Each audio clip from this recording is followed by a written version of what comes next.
Okay, so as I mentioned in the introduction, today we are joined by Rich Hopkins from Profit Personal Training. Rich, how are you doing, mate? Yo, yo, yo, sound. We're all good. Good stuff. So as I mentioned to the listeners in the intro, you've been part of the Profit team for a long time now. And during that time, you've built yourself a bit of a reputation as being the sales guy. You like to teach people about sales gains, as you put it. And we're actually recording this straight after you've just done an education day on sales for our newest trainers. So before we dive into all the sales stuff and all of that educational stuff that you can help us out with, give the listeners an idea of who you are and what your journey's been like over the last however many years it's been that you've been with Profit now. Okay, cheers for the intro there. So I've been with Profit 8.5 years now, quite a long time, just probably a little bit longer than I think I was the intake before you and Rich. Yep. So quite a long time we've been knocking around. I'm a little bit older than you now though, so I first started in the Wilmslow gym because we only had a few gyms then, and my plan was to go to the Chester gym. I think I remember saying that to the guys in my initial interview. But they were like, the Wilmslow gym's the one for you. That's the closest gym at the minute, which was an hour away. So straight away, I was sort of like, there was a hurdle in front of me in the fact that I had to travel an hour every day to get to work. So I had to be really efficient, I suppose, when I was in work. So that's like a bit of a background on how it came about that I kind of came to be doing some sales stuff or like looking into that a bit more deeply.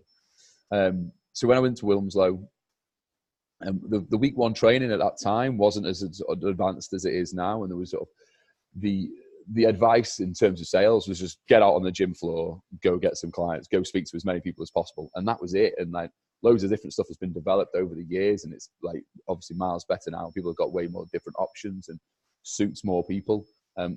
I was quite lucky in the fact that I'm quite a like gregarious person, I suppose. I'm quite an outgoing person, and like I've always liked to connect with people and be like the center of attention, I suppose, like that sort of high personality type. So for me, it wasn't a problem. I just went like a bull in a china shop, went straight into running around the gym floor, like chatting to people, like building up like relationships left, right, and center. I was quite lucky, I suppose. I think I got quite lucky at the start that I built my numbers in terms of sessions up from naught up to sort of like 80 plus into my I think my third month. So I had quite a quick start, but I think it was almost like because I built relationships really well, people bought into me and signed up, but then I don't think they were the right type of people for personal training. So I was almost a victim of my own success a little bit, and then inevitably, like sort of everybody does, they go in hard and then they get a little bit of a drop. So I took a drop and then spent my rest of my time in Wilmslow really being really inconsistent in terms of what my client numbers were. One month I was on 80, 90, next month I was down back at 60. Then I was like, right, I need to sign some more people up. That wasn't a problem. Did that, back down to 60. And I'd go month to month trying to figure out like why I was taking these drops all the time and like not getting the consistency I wanted. And it wasn't really until I transitioned to Chester, and it was like, I suppose it got better over the years, but never really was like nailed on. I was always up there. I'd always take these little hits here and there. And I think it was more down to the fact that my strengths were building relationships, getting clients, and not like all the systemized stuff behind the scenes that needs to be in place to be able to keep the clients. And I've had to work really hard at that sort of stuff over the years, and that's really helped me in terms of doing the sales stuff. That I've had to look deeply into that, and now I've got loads of stuff that I can help people with. I suppose once I went to Chester and started along this sales journey, that's what made me a better salesperson as well, and maybe my client base way more stable and be able to consistently hit those high numbers all the time. Yeah, cool. So when you went to Chester then, did your approach change at all in terms of, were you a bit more picky about which clients you picked up and stuff like that? Was there any sort of additional thought that went into that rather than just signing up anyone and everyone just to get the numbers high? Well, it was definitely more, I fought my battles a bit better. I looked at the type of people that would benefit and would be able to afford and would need personal training a little bit more, rather than just people that were like me that I got on with really well. And because they got on with me, they were like, "Oh yeah, that sounds like a good laugh doing PT with a good guy." So I started looking at more people that were it's the biggest bracket of people that we train, sort of like 36, 7-year-old young professionals or middle-aged people up to about 50 that were, their health was on the decline, but their bank balance was on their way up. Like potential there, everything was set in terms of their outgoings. Like they had a mortgage, they had car payments, and then they were all set, and they had extra money on top of that. And as sort of like as the years have gone on over the last 8 years, fitness has grown more and more and more, and it's been even more relevant for those type of people to be fitter and healthier. And I suppose 45 isn't deemed as old anymore or middle aged. I suppose like it's 50 plus would be classed as middle age now. So I think it's more important for those type of people to be young and healthy and be able to like keep up with their kids. And people have kids a lot later now, so somebody could be 45 and still only have a 10-year-old child, and they have to like be able to keep up with those type of people. So I definitely started aiming at a different group of people, which was, I think, and then back that up with all the systems on how I did it, rather than just freestyling. Don't know how I did it, kind of just came naturally, and that's helped me to be able to teach, obviously, a lot better. Cool. Yeah. So it seems like over time you've just sort of figured it out and then systemized it as you've gone along, and that's now why you're able to teach it to other people. So in terms of teaching it to other people, we mentioned right at the start, you've been teaching this morning. You've been working with our newest recruits and helping them out. Give the listeners a little bit of an idea of what that sort of training looks like this morning. What is it that we're teaching these brand new guys when they come in? What are we helping them out with? What are their biggest struggles? Okay, so we do our initial 1 week training, and they get so much information thrown at them that we decided what they need to do is break all that stuff down over like the next 8 weeks. They have the 8-week training. We've talked about this in previous podcasts. What we started doing now is having like little chunks of sales. So we break down it into 4 or 5 different little chunks, and we aim at sort of like a specific things. Off the back of the last 2 or 3 like rotations of 8-week training, I've spoken to mentors and I've spoken to guys that are actually in the classroom, and like asked them what they want more of, what they found really helpful, and what worked, or what they're lacking when they go into the gym after 8 weeks, and what's stopping them getting to that. And one of the biggest things was the why. Like I think I've been listening to quite a lot recently, Simon Sinek. Like I really like listening to anything he talks about. Really, he's just really charismatic. So one of the things he always talks about is start with why. That's one of his famous books, a famous TED talk. So that's what we started with today, was like, why do you want this? But we kind of looked at it with a different exercise as well. So it kind of kills 2 birds with 1 stone. We've got, on one hand, how to develop motivation and what the motivation looks like, but then backing that up with the reasons, sort of why you want to do something, chasing pleasure, getting away from pain, and all these different sort of different methods of moving forward effectively, because that's what we want to do, is keep people moving forward. However slowly that might be, as long as they've got consistency to move forward, that's the best thing.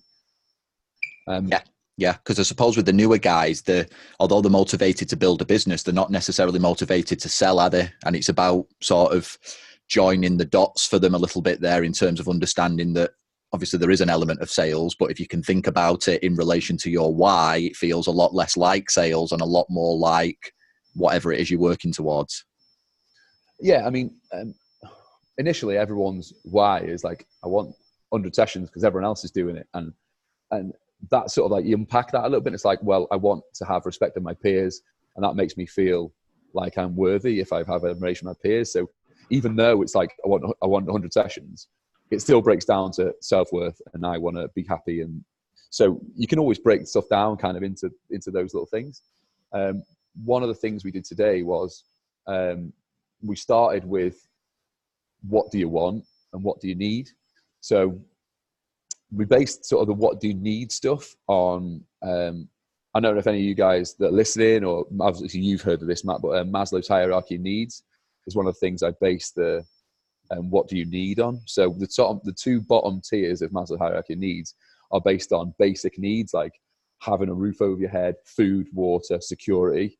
But they also looked on it in terms of business point of view as well. So what does your business need to be able to thrive and succeed? It needs to be able to, you to be still in it and still be doing it. It needs clients, it needs systems and all that sort of stuff. So what we look at first of all is like, and we put a number on it, and we go, right, what do you need? Add up all the stuff that you need to pay for. What's your minimum? Like, what do you need to make sure you can make ends meet and not be eating into your savings or eating into your parents' savings or your partner's savings or a credit card, whatever it may be, because that's you'd go in the wrong way. Your business is going the wrong way financially. So we want to get you up to that point as quick as possible. And if before you're at that point, you're in a place of pain. So that goes back to like the motivation I was talking about, pleasure and pain. So trying to get away from pain. So initially, getting away from pain is a really big motivator. If you, if we use the metaphor, not really a metaphor, I suppose. If you liken it to fat clubs or like slimming clubs, what they tend to do is set a goal, which is like, get away from pain. Let's lose weight. So let's say somebody comes in and they're 20 stone. They go, right, I want to lose 5 stone. I'll be 15 stone. As soon as they get a little bit away from 20 stone and they get to 18, 17 stone, they start to go, I'm not doing too bad anymore. I'm better than I was. I'm loads better than I was. I'm improving. I'm getting better. And they start to get a bit complacent because the motivation lessens because it was getting away from pain. Now they're not in that painful place anymore. They're away from it, which is a great motivator initially, and it gets people to take the first step. But over time, that motivation diminishes because they aren't in the place of pain anymore. So and we talked about this a little bit about, we call them no man's landers, people that kind of get stuck in that gap between sort of 40 sessions and 60 sessions or 70 sessions and never really take the step to move up, to get the money they deserve to be earning, and then to get to that point where they're way more stable and their client base is more stable and be able to push on to level 5, 6, 7, whatever. And it's very, very similar. They push really hard because they've got no clients, place of pain, eating into my savings, and they get past that point of where like, right, I can cover all my bills. I can pay my rent, I can pay my phone bill, I can pay for my car. And potentially some of these people, like quite young, might be living at home.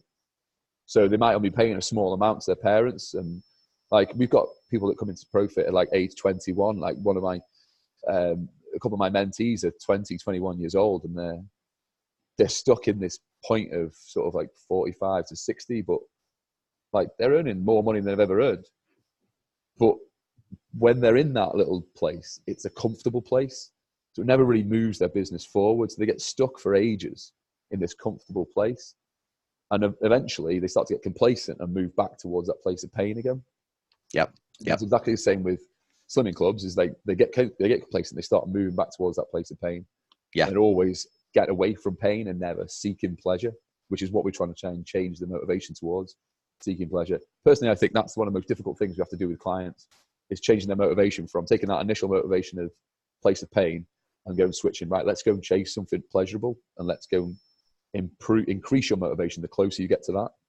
Yeah, let's work towards something rather than move away from something. Exactly, is what they need to do. And so when we sort of look back over all of those points there that you've made, sort of the overriding thing is that obviously I think something that is worth pointing out is when people do get stuck in this sort of no man's lander phase, whether it be building a PT business or in like a weight loss journey, like you've mentioned, what everyone reverts to is tactics. Like, what tactics can I use to keep pushing me forwards? Like, what's the magic pill? But what you're now doing is going right back to the root cause, which is the motivation, which I think is where this is very different now. I think this is where we have come on a long way in terms of how we help trainers and how we help clients as well, is that we know that it's not a lack of tactics. We know that they know what to do. It's just that, like you say, somewhere along the line, that motivation has changed because the pain has been lost, and it's that we need to deal with. And I suppose if we're looking at newer trainers understanding their why very, very early on, we can always bring them back to that 6 months down the line and go, right, do you remember this? This is what we were working towards. Let's keep pushing. Has this changed at all? So when we look at all of that big picture, you know, newer trainers are coming in. They're excited to build a business. They are still motivated, although it's excitement, like you say, they are motivated generally by pain. It's the pain of not having any clients, not having any business yet. That's enough to get them so far. And then at some point, trainers have to make that switch. They have to switch to working towards something rather than running away from something. And Yeah, if they find themselves stuck, it might be that they're not quite using the right type of motivation. Yeah, so basically to go on from that, what we did again off the back of like looking at that place of pain and like what the initial motivation was, went into looking towards what do they want. So if money is no object, where do you want to be? What do you want? Do you want a house? Do you want holidays? Do you want anything? And then after we've looked at all those like tangible things that they want, we can put a number on it in terms of how much money, and then we can put a number in terms of how much sessions, so they know exactly what they have to do business wise. But then they can also go, why do we want those things? What's it going to give you, like personally? If you can go on nice holidays, what's that going to give you? If you've got, if you can cover your parents' rent, I think that was one of the guys in here, which is awesome to hear. I want to be able to like look after my mum and dad and like pay their rent. What's that do for you? What does that mean for you? What does that like? How does that manifest itself emotionally in you? Like, how does that make you feel? So that's the last thing we looked at, was like, what do you want? How much money do you need to get that? How many sessions do you need to be on that? That's the business perspective. What does that mean for you when you have these things? How will you feel when you have these things? Yeah. And what emotional response do you get from it? Yeah, that's a really cool way of looking at things. And I don't think it's what a lot of people expect to hear when we talk about sales. We expect sort of tactics and strategies, and I know that makes up part of it. So let's go along those lines a little bit now. So once these guys have got this sort of framework in place where they understand how their motivation might work, and it's almost a bit of an insight into their own psychology, what types of stuff are you teaching these guys now in terms of actually going out and building a business? How are we approaching people on the gym floor? How are we having the conversation around sales? Or, you know, what is it that you generally want people to go and start doing as a foundational thing? What does all this get built on? Okay, so number one, the biggest reason that people aren't in the situation they would like to be in is because they don't go and speak to enough people. That underpins everything.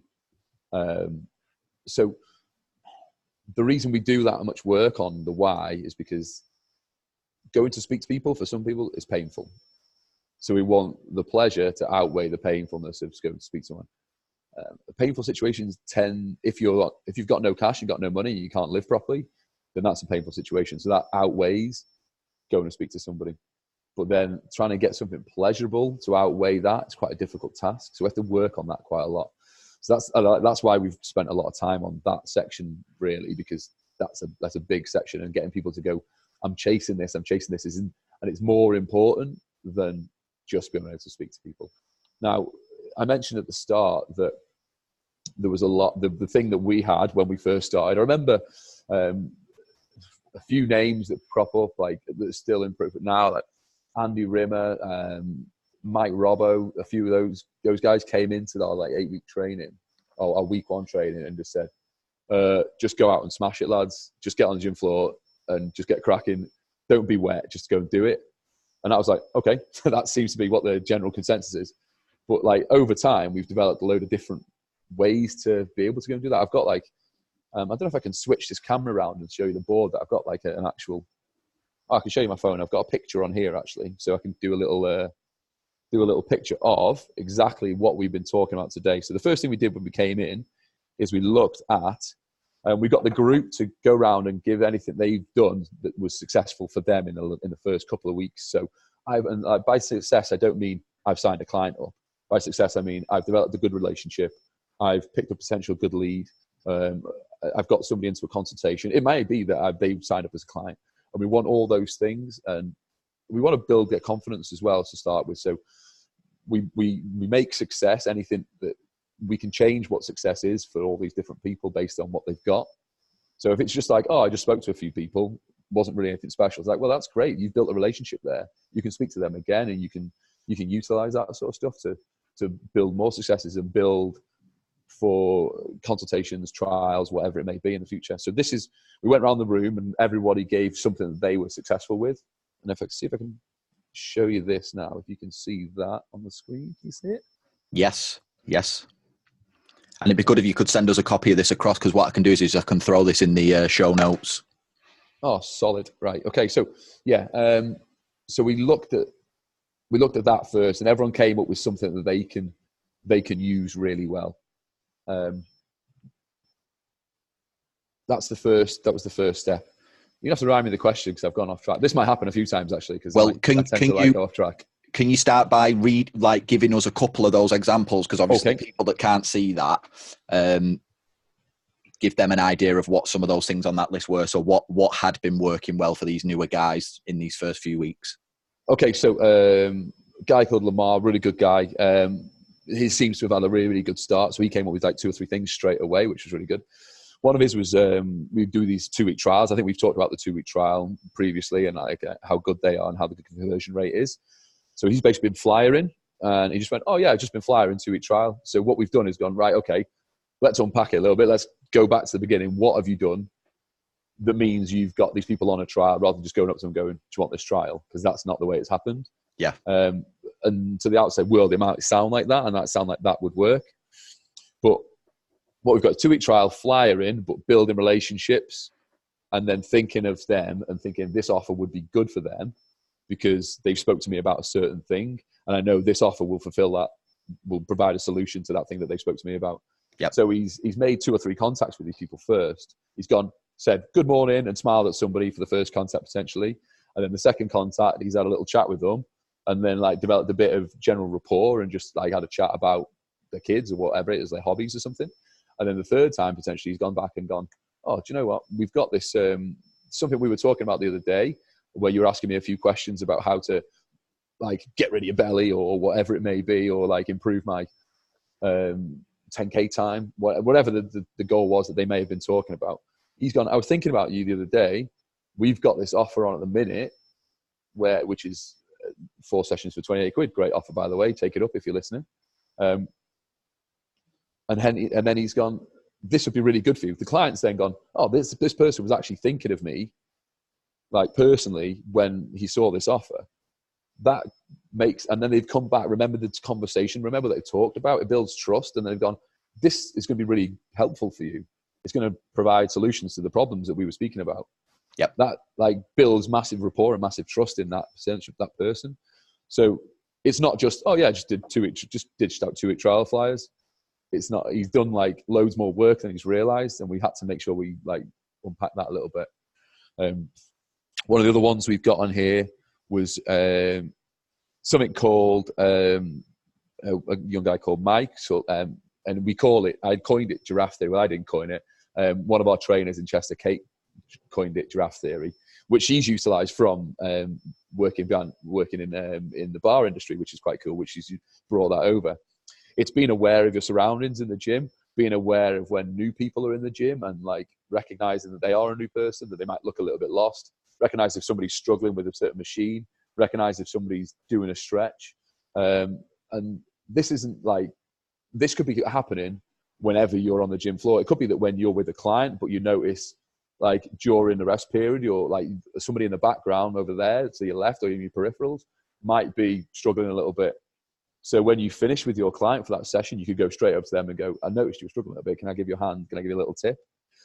So that's something he coined on. I think you said the actual incident was a guy was stretching and he went over and I think he was rubbing his back. So it looked like, oh, he's got a bit of pain in his back. So Mike's gone over, showed him a couple little stretches, relieved the pain a little bit. Again, that's built a little bit of trust. He showed him something instantly that's helped him out straight away. Yeah, just relieved the pain. He's going to, like, if they can get the clients get that quick win, you're going to utilize that again. It's going to build trust in Mike, and he's going to be seen as an authority figure straight away as well, which is really important. If that person ever needs anything, he's going to come straight back to Mike and go, Mike, I've been thinking about maybe doing a bit extra and making my back a little bit stronger, whatever it may be that they need to do. Can you help me out? Cool. So there are just a couple of things that we've got on the list there. Good. And I know that once these guys get to the point where they are doing things fairly well, they're consistently doing gym floor, they are doing a better job of signing people up and things like that. I know that before getting on this recording and doing a bit of preparation beforehand, we spoke on the phone about this idea of you then like to switch the focus towards these 1% improvements.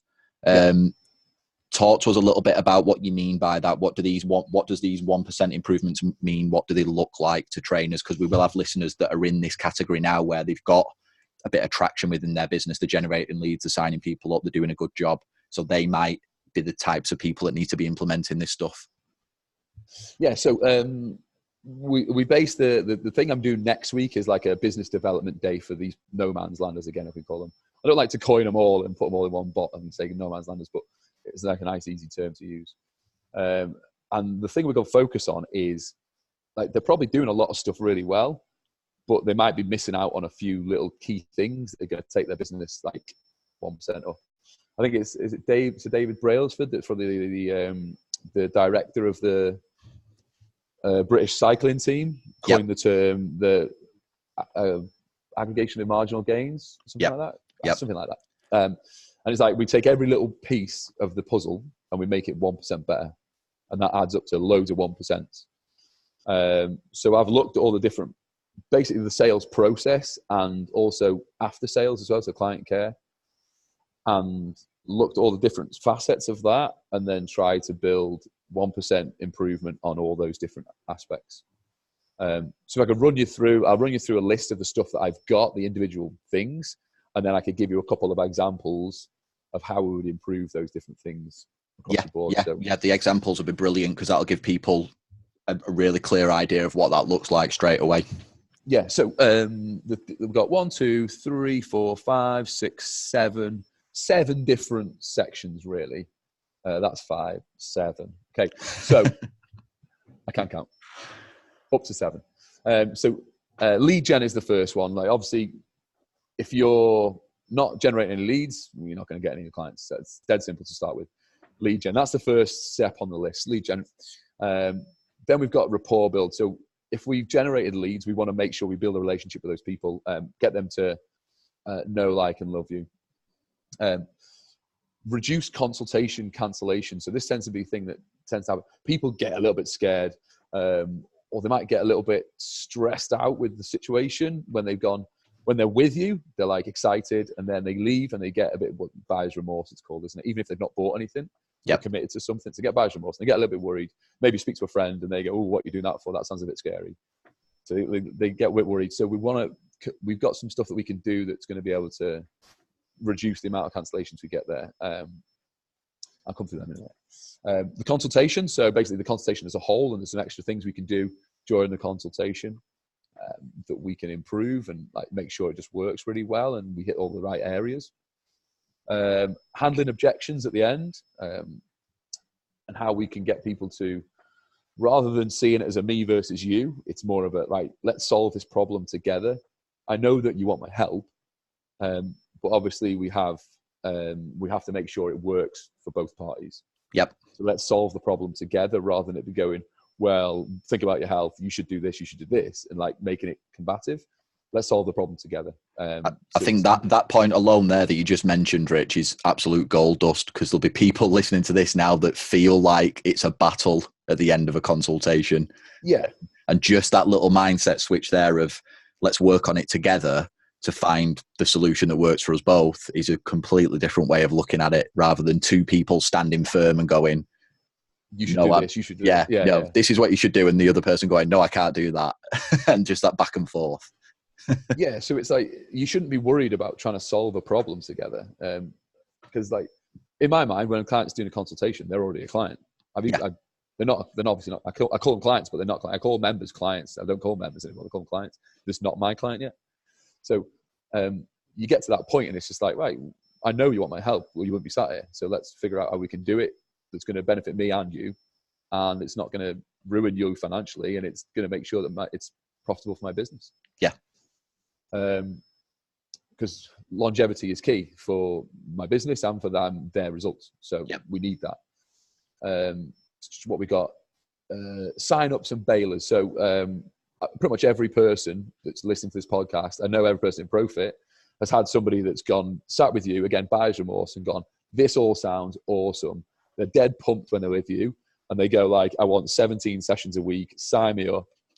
And then you get a message like an hour later or a day later going, I've made a mistake, I can't do it, and they leave the gym and leave the country, and you never see them ever again in your life. Yep. So we want to make sure that we can like minimize that, and there's a couple of things we can do to minimize that. Again, I think it's down to people being a bit confused potentially, so there's things we can do to give it more clarity. And the last one is client care, and your own schedule. So not just client care, it's like personal care. So your business has got to look after you. If you think yourself as like, and we've talked a lot about this, is like Campy talked about this, about your business being separate from you. So your business needs to look after you as well as, and obviously this is coming from a personal trainer point of view and not like a client point of view. You can look after the client if your business looks after you. Yeah. Yeah. It's like a mum putting everyone before them. Eventually they burn out. They need to look after themselves before they can look after other people. Your business needs to look after you. So even though you need to look after your clients, you need to have that in a system where it's going to work well for you. And it's not going to take over your life and burn you out. Okay. Any of those you want me to go through and use those actual specifics? Let's go with. Or do you want to do them all?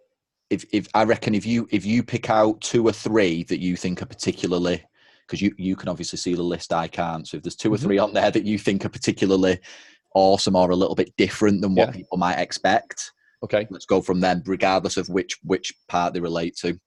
Again, I can send you this as like a little note, a text note, and you can put it up on the bottom screen or something, so people can see this list that I'm going through and like the notes that I've made. So I think lead gen is a big one, and that's when we need to get leads so we can build a business. I tier too many people, especially new people, and I did this as well, and I'm sure you did this because I know your story, Matt. They at the start just freestyled it. Just went, I'm not really got a plan. I don't like to be tied down by a plan. I'm like, that's the worst idea I've ever heard. I always sort of like speak to the new guys about Dragon's Den. How many people have you seen that's gone into Dragon's Den and the dragons have gone, okay, so tell me about your business plan and how you're going to get clients and who those clients are. And they go, yeah, I'm just going to freestyle it. That seems to work. And they go, I'm out. See you later, mate. Yeah. See ya. So I think there's a couple of things in here that people might not be doing in terms of leading. They might know that this is a good thing to do, but might not be doing it. So using trackers to track leads conversion rates, so people know what they need to do to get a client. If somebody asks you how many people do you need to speak to get a client, and the person doesn't know, like they haven't got a business. They're like, they're freestyling. So they need to know that. And it can change the mindset as well. I'm going to talk about that in a second. Yep. So in that scenario there, the foundational sort of behavior is like talking to people, but then the 1% that improves that is then tracking that and adding that little bit extra on. It's not a massive amount of additional work, but adding that 1%, which is the tracking, then helps you understand your numbers. Yeah, I think if you spend you can do it in 5 minutes every single night or every single day that you're in work, and let's say I speak to 5 people today. That's not much to write. At the end of the day, you just go, right, you put 5 people into your tracker. Yep. Or your client list or whatever it may be. And then you do that every day. At the end of the week, you can look at the whole list and have everything already there, and you know what you need to do the next bit. And that's that's what I was going to lead on to my next point, actually, which is really good, is following up on leads. I reckon pretty much I've done this again. I think everyone in Profit still has probably done this, and probably still are, is where they'll go and speak to a load of people and have good leads and then forget and never follow up on them. Yep. Or have clients that may have moved away, or like financially their situation has changed, never followed up on that lead ever again. So following up on leads and having a system to do that is a really good 1%er. I've started inputting, and again, I can send you this. I've got all these as files. So I've basically developed like a business toolbox that I share with all the guys when they first start, so they can pick out these little bits of things that they can use to their benefit, and they've got access to that straight away. One of those things is like a client list, and all our trainers have got client lists, and like we're both mentees, so we look at our mentor. We're both mentors, sorry. So our mentees, we look at our client list regularly. Yep. So I've changed it a little bit on a few of my mentees to have like, basically I've made it look a bit prettier. So I've made clients in green, leads in orange, and then lost clients in red because I like colours. And it just gives it a bit more clarity. Also, another thing, I don't even think this is a 1%. I don't even think this works or not. But it's, in my mind, it's like a subconscious thing that they might pick up on. I've made the client list massive. So even if they've got 3 clients, they've got loads of space. It's like, you've got loads of room to get new clients. Look at the space you've got. Like, get some more. You've got loads of room. Yep. Because I've seen client lists that are like, they've got 6 and then there's no more lines. It's like, you've got no room for more clients. Like, I don't know whether... I'm full. I've got 6. Yeah, exactly. So I don't know whether that makes any difference or not, but I thought, like, why not do it? Because doesn't take any time. Yeah. And also, same with leads. I put the leads list, make it big. You've got loads of space for leads. Yep. Lost clients, make it small. You know, no room to lose the clients. Yep. So I don't know if it changed. I don't know if it changed his mindset or not, but that's what I've started doing. And also, what I've started doing is having in the client list, rather than having like just empty spaces, and in the leads list, I've got name, details, email, mobile, whatever, and then after that, where they're at, so their current standing and their action towards that person. So every week they can look at this client list, or every day even. I mean, it doesn't take long to look at the client list. Again, another 1%er, and go, right, what situations this person in, this lead, like where are they up to along the timeline of me talking to them and them signing up, and what's the next action I need to take. That next action might be, I just drop a message to make sure they know where they're going and what they're doing for the consultation. It might be, I need to send them a lifestyle questionnaire because they've already signed up, or they're going on to a trial. It might be they've done the first session of the trial, so I need to follow up on how it went. And so, but then, like, if you look at it every day, or like, it doesn't take long, you can just look at all these actions and go, done that, done that, done that, done that. Cool. It gives you loads of stuff to do as well, especially when you first start. You've got loads of extra stuff that you can tick off your list and like spend time doing, rather than just doing admin. You can actually do some admin that's going to be worthwhile and get yourself some business. Yeah, because if you want to get busy, you need to be busy, don't you? Yeah, exactly. Yeah, you've just got to be it. And having those two things makes you, and looking back on those means that you know what works. And when you know what works, you can just replicate it. Just do it again and do it again and do it again and do it, and keep going and keep going. Eventually, if you keep doing that and you keep looking back and reassessing what you've been doing and if it's working, then you'll get to wherever you want to get to, because it's a consistency game. It's a numbers game. Just keep going and going and going.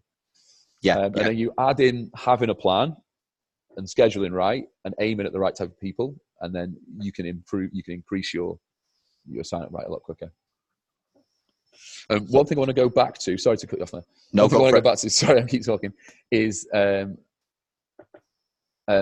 mentioned at the start using trackers and knowing what your numbers are. So ideally, you want to know, if you want to pick up a consultation or a trial, you want to know how many people you need to speak to. And then, you know, if you want to pick up a client, you want to know how many people you need to speak to do that. Now, if you've got that information, it's really valuable, because you can then change your mindset. And this, like, you might like this one as well. It's similar to the other changing mindset, the other one.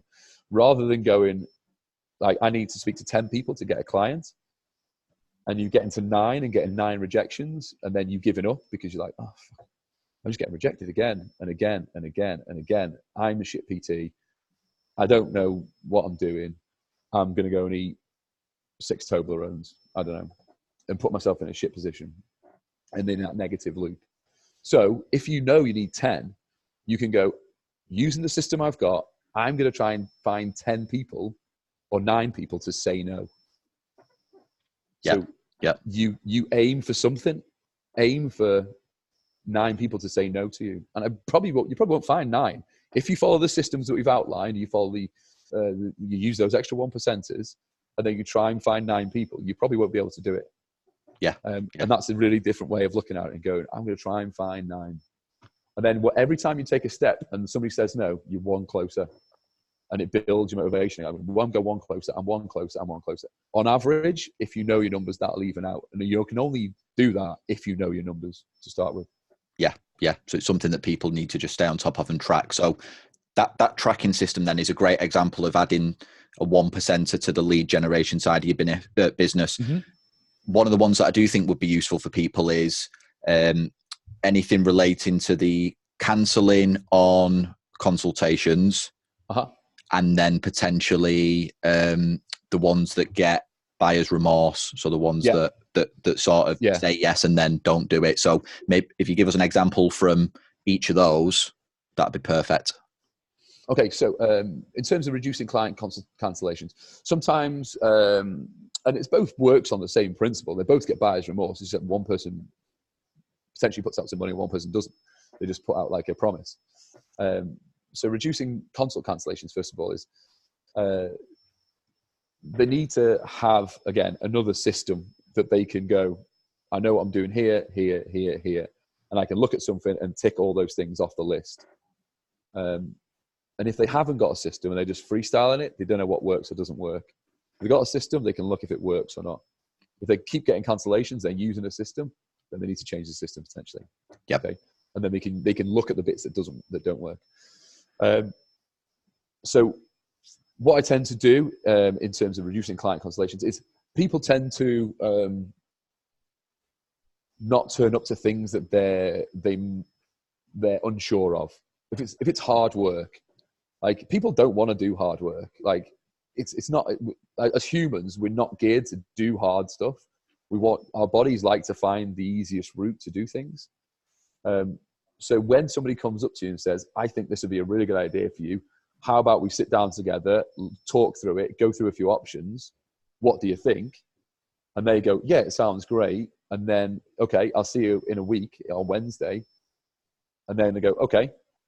And then for the week following, they're just like, I don't know what to bring. I don't know where to be. I can't remember what time. I can't remember what the person looks like. So I only spoke to them quickly. In their mind, they're like, worry, loads of stress. I'm unsure of all this stuff.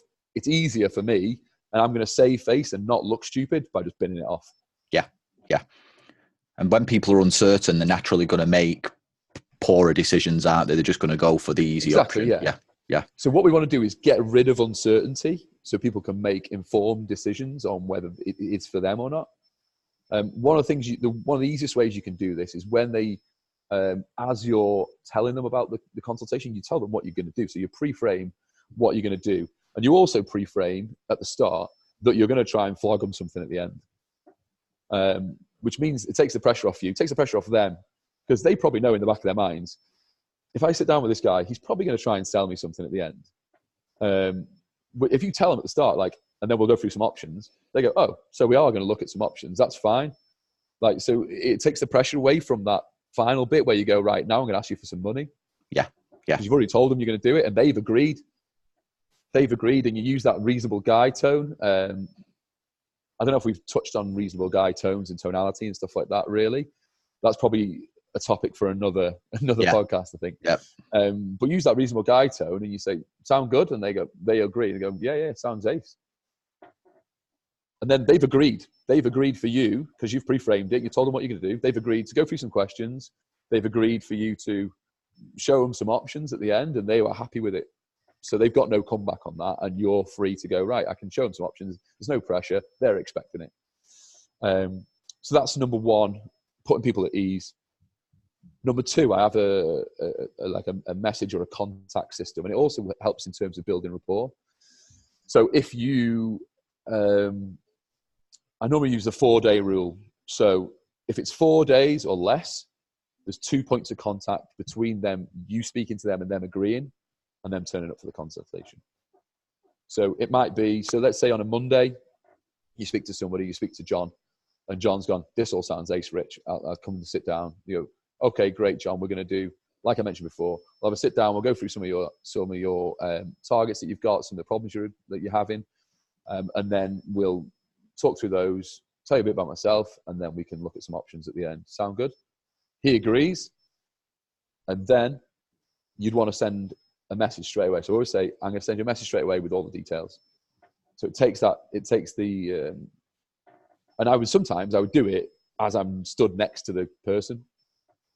So they know that you're on it straight away. Yeah, you're serious.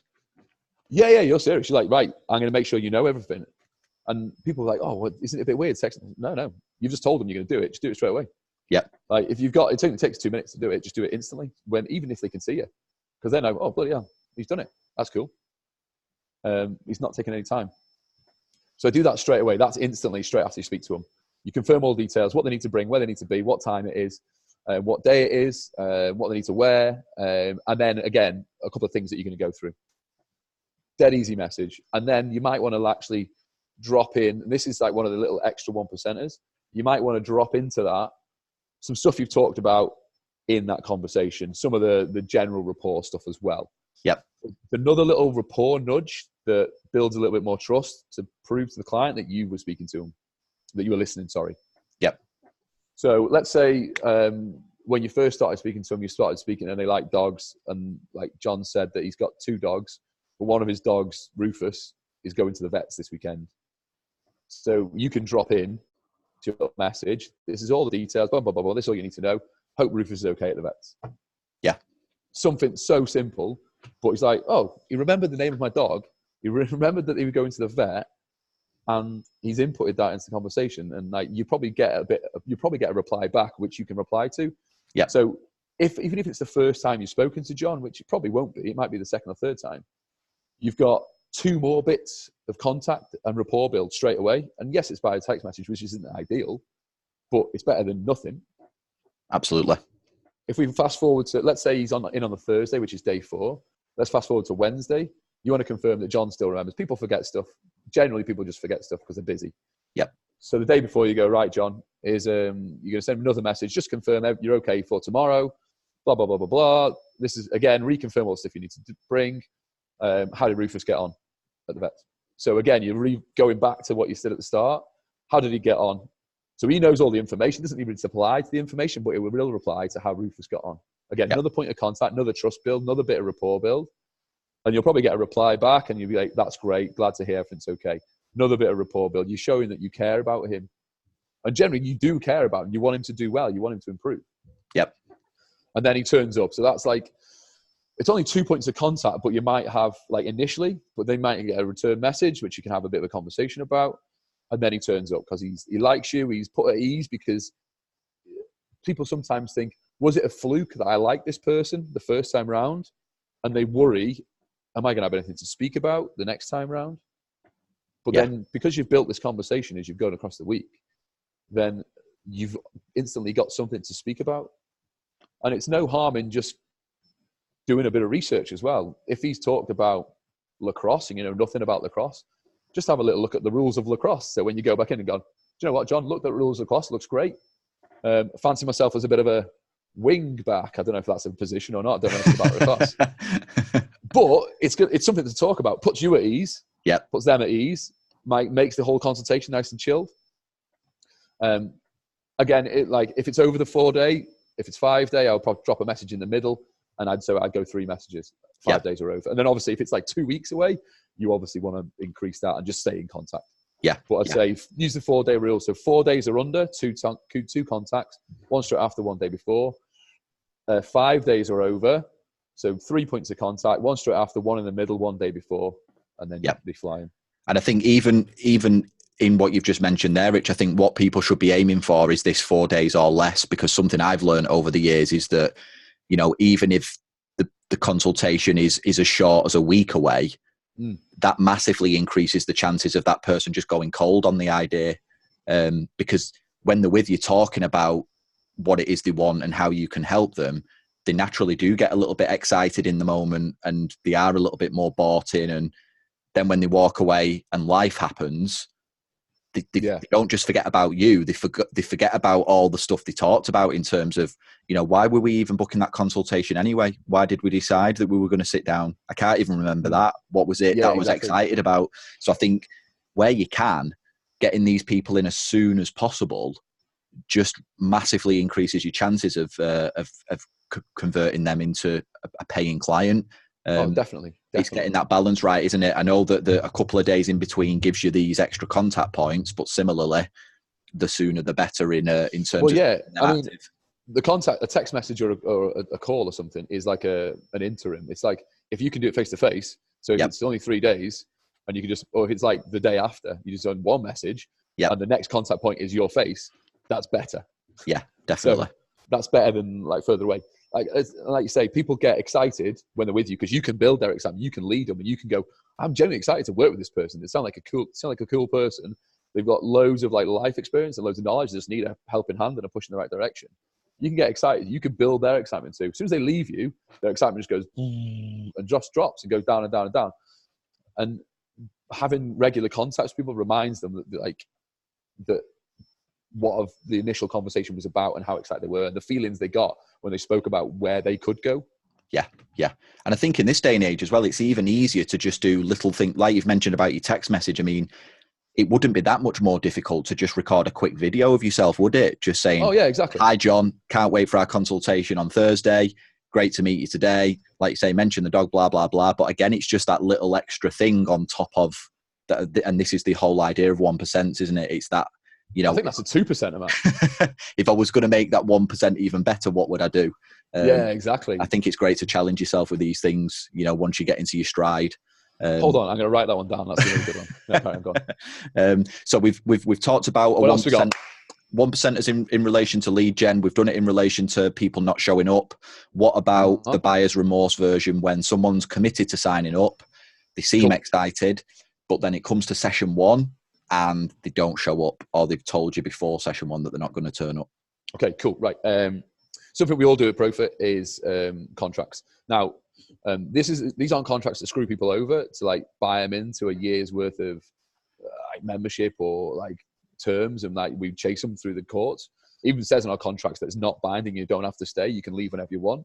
Yep. It's for clients' peace of mind. We're trainers, but we own businesses, so we want our business to run smoothly.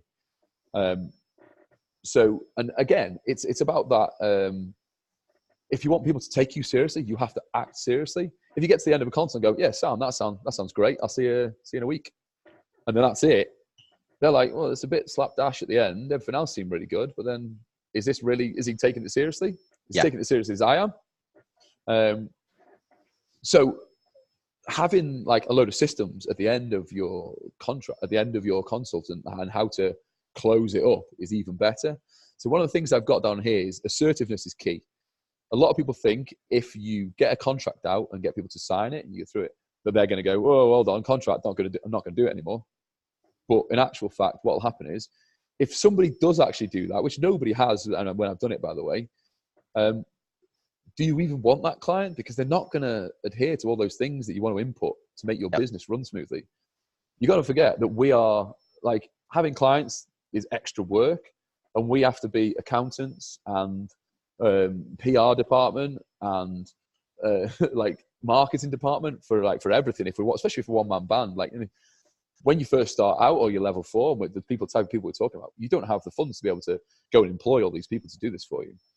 So you want to make all that stuff work as well as possible. That's not your strength. Your strength is training people and building relationships, not the background stuff. So we want to make sure that's taken care of at the start. And being assertive is the way to do that. I've seen so many people, I've had it myself, you've probably had this, Matt, where you don't do those things at the start and you're not assertive and you don't go through your contracts and you don't go through exactly how things are going to work and what you expect of them and what they should expect of you. And the clients run amok. And it's like dealing with kids. Yep. Like you set some boundaries, they try and push the boundaries a little bit. You be assertive, you pull them back and go, this is where the line is. And we don't cross this line. And they go, cool, I'm happy with that.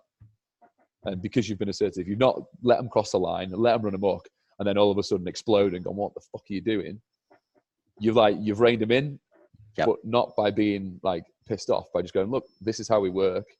And like, we need you to get on board with this, or like the rest of the stuff's going to suffer. And it's another really difficult thing to get new trainers to do, because they're like, I need clients. I want clients. If I do contracts, if I do all these things and I set all these rules, the clients are going to leave. But if you don't set the rules, the clients are going to leave anyway. Yeah. Because they dictate what happens in your business. They normally dictate like how their sessions run and when they're going to do them and what they're going to, and even what they want to pay and how they want to pay.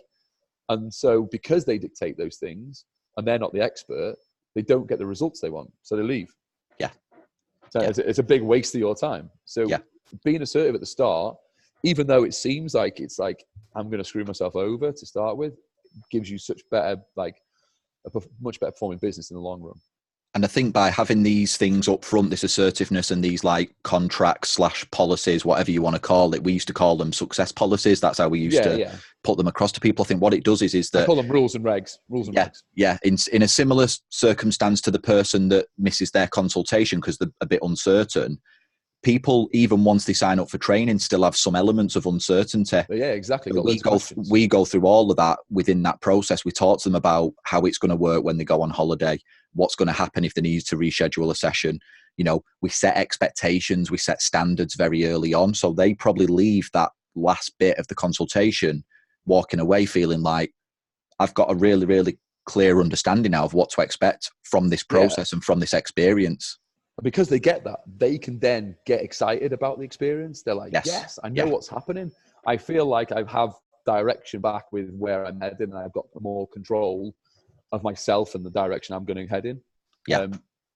And if they don't get that, then they're like, oh, well, is this the right thing for me? And they speak to somebody else, and that person goes, well, how was it? And they go, well, yeah, it was all right. And they go, well, it didn't sound that good. How much is it?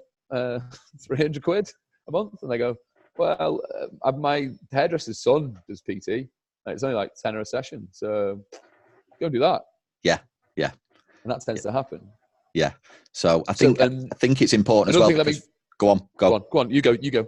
For most of the people that are sitting down with us, they've never really had an experience with a service like this before. So I think that giving them a clear understanding of what the expectations are, how it actually works is important, because unlike a lot of other services where you go in and you get an immediate result. So let's say, for example, you go for your haircut tomorrow, you walk in and don't worry about it. The expectation is that you walk out with a haircut, and you get it there and then. And what's difficult about what we do is we're selling something that won't happen in one, you know what I mean, in one visit. We're almost selling them on the idea that if they stick around long enough, we will get them to this point that is somewhere out in the future in time. You know, it's not even conceivable right now, and they might not even believe they can get there. So again, we sell a feeling. Sell a feeling. It's very the feeling they get when they're with us. That's what we sell. Yeah. And then we need to make sure that they can stay as close to that as possible throughout the whole time that they are with you. Yeah. And I think that's why these little extra processes are important, because like I say, it's not like another service-based business. If you go in somewhere to have your nails done, you walk out half an hour later with your nails done. Same thing with your hair, same thing with whatever. You go for a tan, go for a tattoo, God knows what else.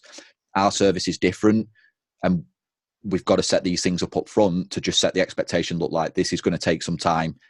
And even though it's going to take 6 months, we can't afford to even slip up on, 2 or 3 of those sessions. So this is the expectation, because we need all of these things to fall in place to get close to where you want to be within 3 to 6 months or whatever it is. So yeah, I think that really sets that standard and sets you up for a set of clients that are really on point, that you enjoy working with. And you, like you say, you're then not chasing around all these bits in the background. You're just doing the bit that you're awesome at. Yeah. So for me, like doing contracts, that's not a 1% standard. That's the standard. Yep. So let's increase that by 1%, and we go, let's make our payment system one option. How do we get rid of people that say yes and then leave? We want them to make a commitment, make a financial commitment there and then. So I tell every new trainer, get yourself a card reader, SumUp or an iZettle, or you can get a PayPal one that dead cheap. You can get them. And the payment system we use, so when we go through the contract, it says any sessions that you have left this month will be paid for up front, and then we set up a standing order for the first month running forward. Yep. And then you go, okay, let's take a payment. So they say yes, you go, okay, let's take a payment. You've agreed to a contract, let's take a payment right now. And if they say, oh, I haven't got my card, it's like, go to the car, go get your card. Yeah. Again, it's just being assertive, and it's not being pushy. They want a service. They need to, in the rules that says you pay for the service. If you go to a shop and you go, or an ice cream store, and you go, oh, can I have an ice cream, please? And double scoop in a pot, no cone, cool. Raspberry Ripple, strawberry, sounds good. Oh no, swap that strawberry for vanilla. Sound okay. A little insight into my ice cream flavors there. If you go for those, and they go, we only take cash, but you really want an ice cream, what do? You don't write them a check. They don't take checks. You pay cash. They've got one option to pay. You want an ice cream, so you pay cash.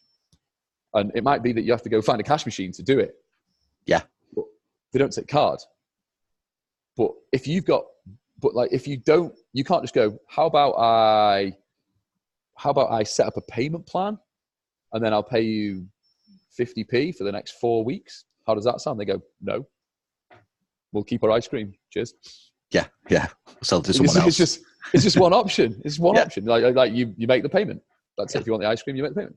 Yeah. So when we go in and we go, well, there's a few different options we can do it. You could write as a check and we can put that in the bank, or you can make a bank transfer, or we can take a payment now. And they go, well, I'll just do the thing that's like least hassle for me. And then they go home and they go, oh, I'll send a bank transfer later. And then they have all these conversations and they're like, all the uncertainty kicks in and buyer's remorse kicks in, and then they're gone. Yeah. If you take a payment instantly, they've already put money down. And even if they get a bit of buyer's remorse, you can say, do you know what? You've already put some money down. Why don't you come in, try it for the end of the month, what you've paid for?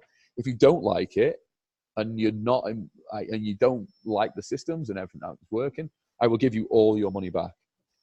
That's fine. Yeah. Take the risk away. Yeah, exactly. So we do one payment and they do it straight away on card. Yep. That's quite a difficult, like getting trainers to do contracts is one level, and then going, right, take a payment straight away. They go, oh my God, I can't ask people for money. Yeah. Because it's face to face.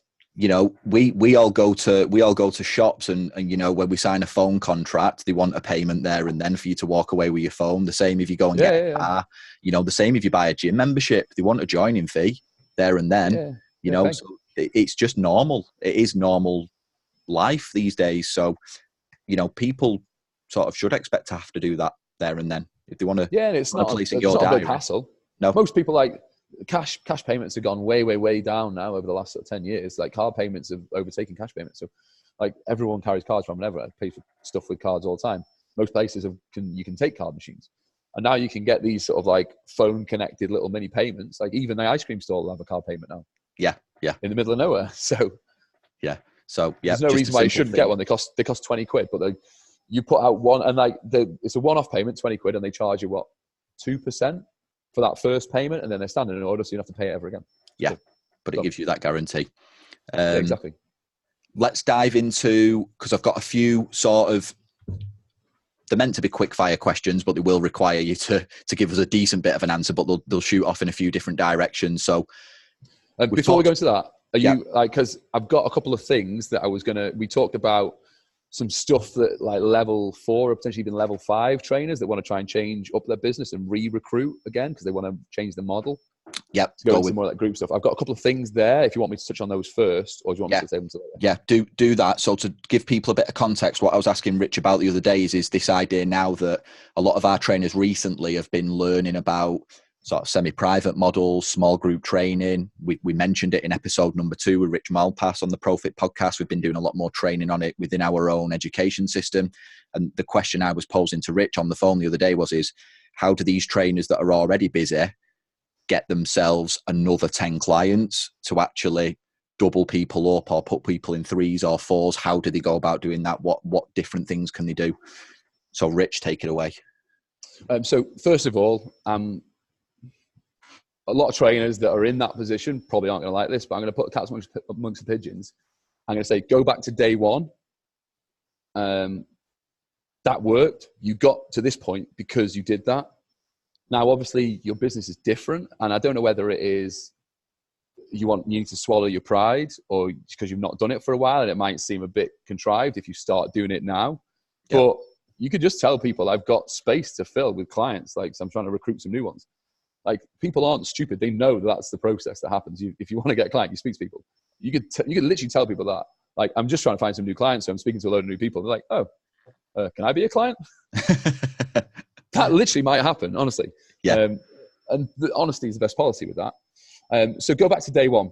Don't be worried that people might think bad of you because you're trying to recruit people, because every business recruits every day. Yeah.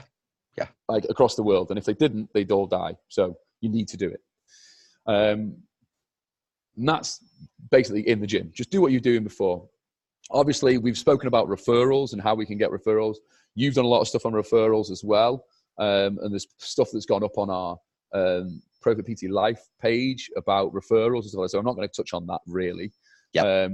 What I want to do is a couple of things that you can do outside the gym. So I know a lot of people listen to this outside Profit that don't work in commercial gyms. So there's a couple of things for those guys as well.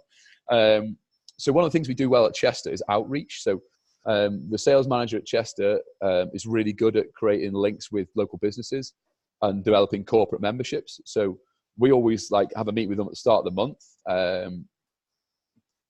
And Ben in Chester's like sort of takes this as he leads on this.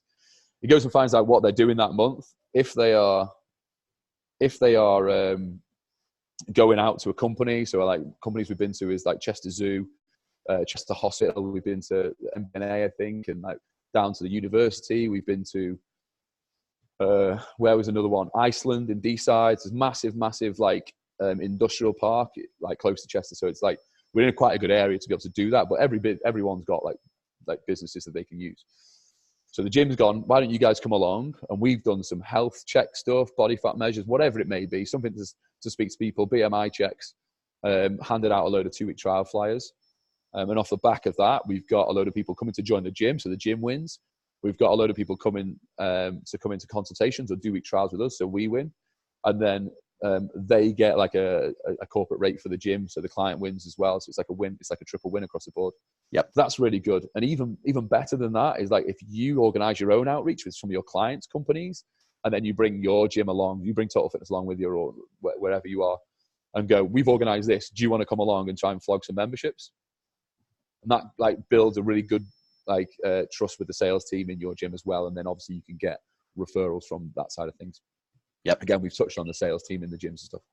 So that's one end. Some stuff now for people that aren't potentially in gyms, a couple of things. So something we've been thinking about implementing like over the next couple of years, I suppose, is adding PT onto high-end packages of stuff. So let's say you go to a rental agent and they've got a good reputation for renting out quite nice houses. And you go, if somebody rents out a house that's over £1,000, say, per month, they get this 1 month free PT package, or they get a 2-week trial free PT package. Yep. And you can throw that into the mix for us. And then for doing that for us, we'll train one of your staff members for free. Yep. So throw that onto the mix. Maybe you go to a car garage and say, when someone buys a car, give them this on top of that. If like a really fancy salon where it's known for potentially not high prices, but it's known for it's really good work and like people get good results from going there. I add that onto the package. So if they buy a package that's like over £100 or something, add a PT trial onto that. Yeah. So there's like those type of people that are going to buy that stuff. Number one, they can afford it because they're spending more money. They got more cash. Yep. Number two, they might be more concerned about image because they want to look good. They want to have a car that says something about them. They want like a nice house that says something about them. Yep. So PT might be quite up their street because it's going to say something about them if they've got a PT. And then obviously you're going to potentially bring more members into the gym as well. So it's a bit of a win for the gym as well. Something else you could do is like a coffee house competition. So if you spend a lot of time, like I think my wife went to a coffee house the other day and she said there was like 8 PTs in there. They all just sat around individually doing work on their laptops. And you go to a coffee house, like the PT spend all day there doing admin again. But then like load of people come into coffee houses all the time and see those PTs all the time. So you could hold a coffee house comp where you do a competition in that company, get friendly with the guys behind the bar, see if they can input like a gift or something. And like you put a competition up in that coffee house, you just enter your details and you win a 2-week free trial or whatever it may be that the competition might be. But that's a really easy thing to do. And coffee houses are really popular. Like there's like 20 in Chester that you could go and do that. Yeah. Yeah. And those two things don't require any social media influence either, really. Just like it requires you to talk to people, but that's about it. Yeah, good. I like them. I like them as options. Again, it's not a huge huge task to do those things, is it? And I imagine that as with most things, once you've done them once, it becomes easy to just systemize and repeat on sort of an ongoing basis. You can make a bit of a calendar then, can't you? Like January we're doing this, February we're doing this, March we're doing this, and it just becomes part of your strategy moving forwards. Some of the quick fire stuff then, Rich. Go.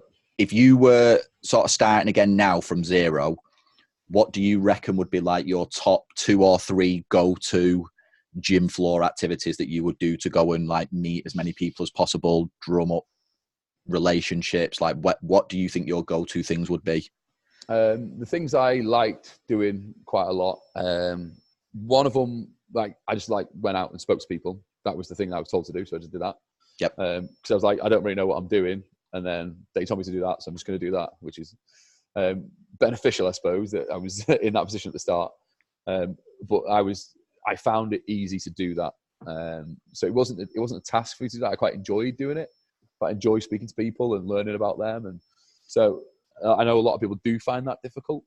But I would say the best way still of getting clients is going to speak to people, building rapport, and then trying to help them solve their problems. I think that still is the best way to do it. Yep. And like, you might need a couple of gimmicks to be able to create that conversation, like a questionnaire, or I don't know, you might need to speak, like help them out with a particular exercise or something. But ultimately it's just having something to break the ice to be able to speak to people. If you can do that without those gimmicks, then crack on and do that. Yep. That's number one. Number two is it isn't necessarily good at getting clients, not as good as the first thing, I think. But what it is good at is pitching you as somebody who likes to have fun, is a happy person to be around, and is fun person to be around, and also allowing you to meet a load of people, which are gym floor challenges. And now they need to be done right. You can't just set up a challenge and just stand there and don't say anything and then hope people are going to come and do it, because you might get 1 or 2, but then that's it. So you need to still go and find people and bring them in to do the challenge, but you can do it in a jovial way and like get the other PTs involved, get your other PT clients involved before or after their session. Get the gym members involved, get the other like PTs involved, like you do it yourself, get the fitness coaches involved, get the sales team involved, get them all up on the gym. And what that does is creates a bit of a buzz on the gym floor, and like people want to come and be part of it. Yep. So I used to do Friday Fun Day in Wilmslow when I first started, and I'd do like different challenges every week, and then like I'd do 4 and then I'd repeat them. And they weren't difficult challenges. It was stupid stuff like how low can you make the height measurement thing go down with your head stood on 1 foot, which is like anybody can do it. Yeah. So you make it accessible to all. A lot of the people that we can help the most, that need the help the most, aren't going to want to do difficult challenges. No. If you put on like who can row 2,000 meters the quickest, you're going to get like the young guns that are potentially don't need our help as much, that are really competitive. You're not going to get anybody else that jumps on and like someone that's nervous in the gym and goes, oh God, no, I'll never do that. That's ridiculous. Yeah. So think about the challenge that you're doing. But I used to do the fun challenges like that on a Friday. So I think that's really good. Again, not necessarily good to pick up clients. You need to make sure that you're taking everyone's details. But I know this is supposed to be quick fire, apologies. But that was a fun thing I used to do on a Friday that I really liked doing, that created a nice buzz in the gym, and a lot of people got to know you. And then that builds relationships, and then it goes on from there. And you can have individual conversations with those people at later times. In terms of gym floor, number 3, I didn't really do much other than those 2. What's the best thing? I think things that are newer trainers find work really well is having a questionnaire.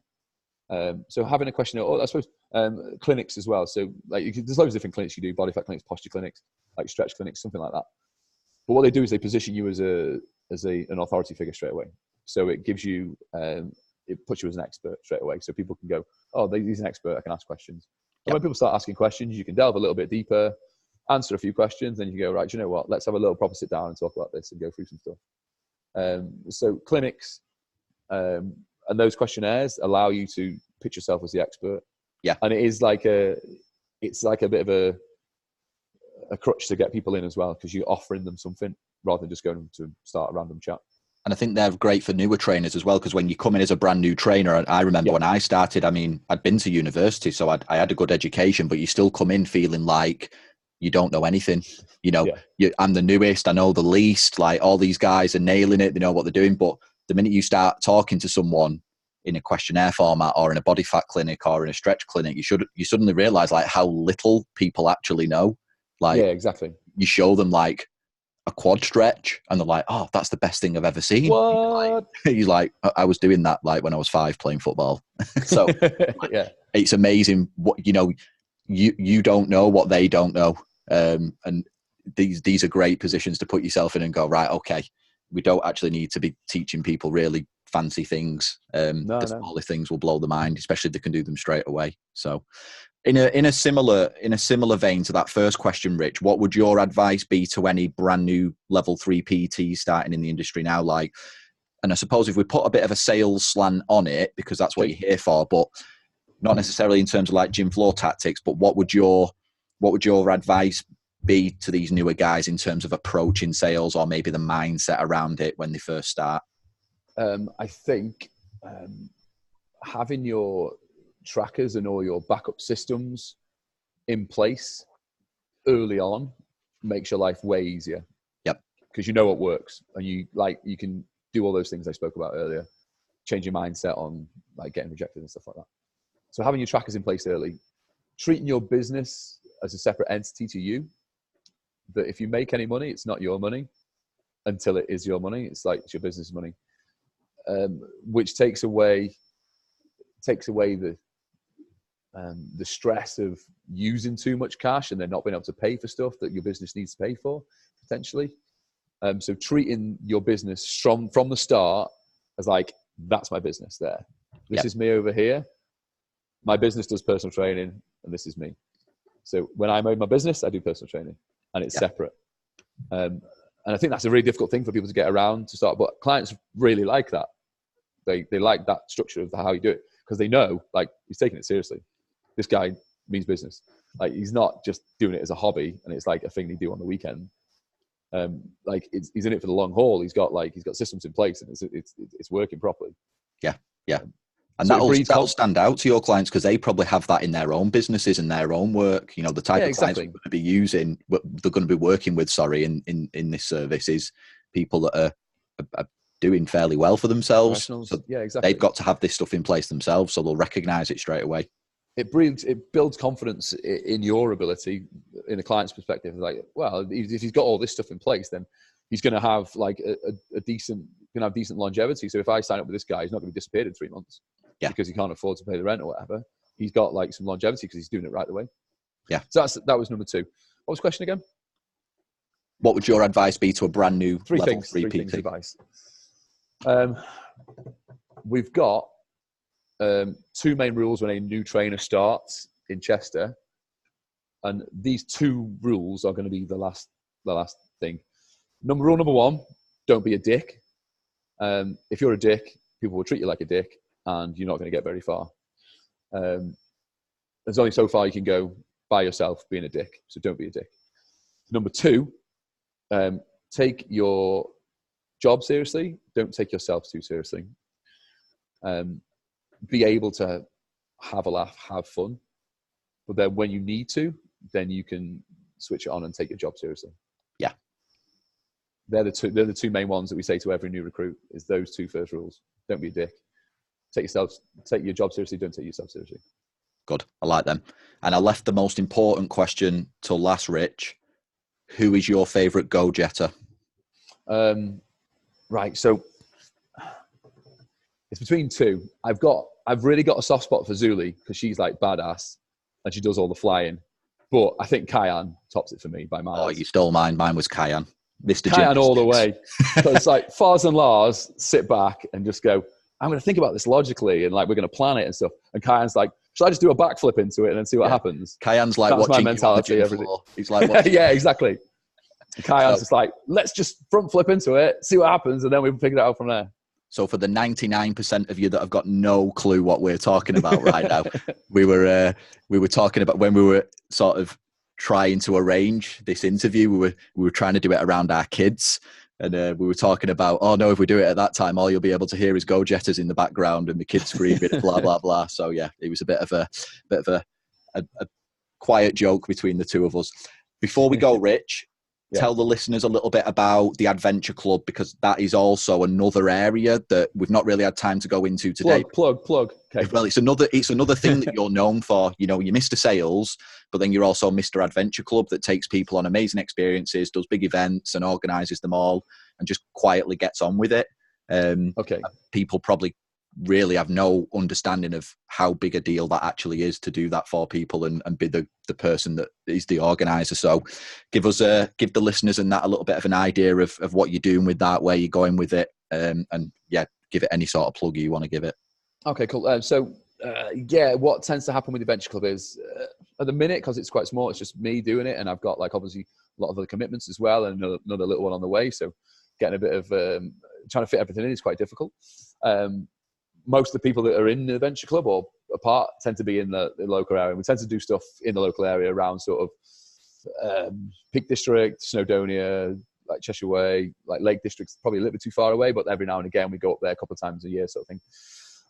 And it's all about adventurous stuff. It's called Adventure Club. It's about being outdoors and doing adventurous stuff. And one of the reasons I started it was because I love doing all that stuff, and I've always wanted to get that involved into the health and fitness side of things. The health and fitness outside is brilliant, really good for mental health as well. And I love doing stuff, but all my friends have got busy lives as well, and they all like to do stuff.